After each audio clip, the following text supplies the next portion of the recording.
ഈ തെരഞ്ഞെടുപ്പിൽ രാഷ്ട്രീയ കേരളം ഉറ്റുനോക്കുന്ന ഏറ്റവും പ്രധാനപ്പെട്ടൊരു പോരാട്ടം നടക്കുന്ന മണ്ഡലങ്ങളിൽ ഒന്നാണ് പേരാവൂർ. CPMലെ ജനകീയത ഏറെയുള്ള കെ ശൈലജയും അതോടൊപ്പം തന്നെ KPCC പ്രസിഡന്റ് എന്ന നിലയിൽ സണ്ണി ജോസഫും പേരാവൂരിൽ മത്സരിക്കുന്നു എന്നതാണ് ഏറ്റവും വലിയ പ്രത്യേകത. സണ്ണി ജോസഫ് തുടർച്ചയായി വിജയിച്ച മണ്ഡലം കൂടിയാണ്.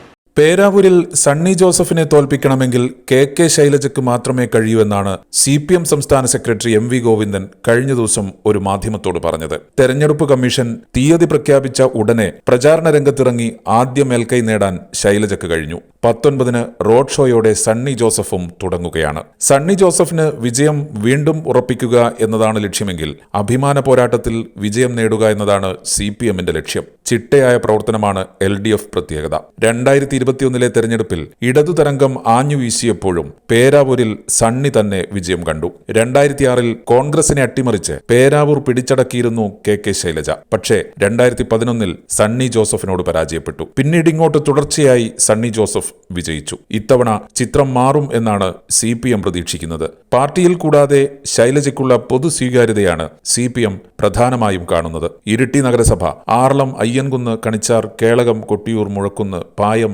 പേരാവൂർ പഞ്ചായത്തുകളും ഉൾപ്പെടുന്നതാണ് പേരാവൂർ നിയോജക മണ്ഡലം. BDJS ജില്ലാ പ്രസിഡന്റ് പൈലി വാത്യാട്ടാണ് NDA സ്ഥാനാർത്ഥി. പ്രചാരണ രംഗത്ത് BJPയും NDAയും തുടക്കം കുറിച്ചു കഴിഞ്ഞു.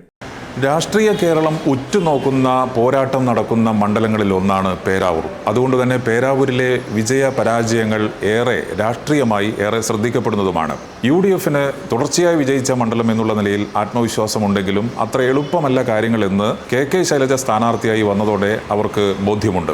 ഈ മണ്ഡലം എങ്ങനെയെങ്കിലും ഏതു വിധേനയെങ്കിലും തിരിച്ചു പിടിക്കുക എന്നുള്ള പോരാട്ടത്തിലാണ് LDFും പ്രത്യേകിച്ച് CPMും ഏർപ്പെട്ടിരിക്കുന്നത്. അതുകൊണ്ട് പേരാവൂരിൽ ശക്തമായ പോരാട്ടം നടക്കുമ്പോൾ ആരാണ് വാഴുക, ആരാണ് വീഴുക എന്നത് എല്ലാവരും കൗതുകത്തോടെ നോക്കിയിരിക്കുകയാണ്. നവനീതിനൊപ്പം ഷിജിത്ത്, ഏജനറ്റ് ന്യൂസ്.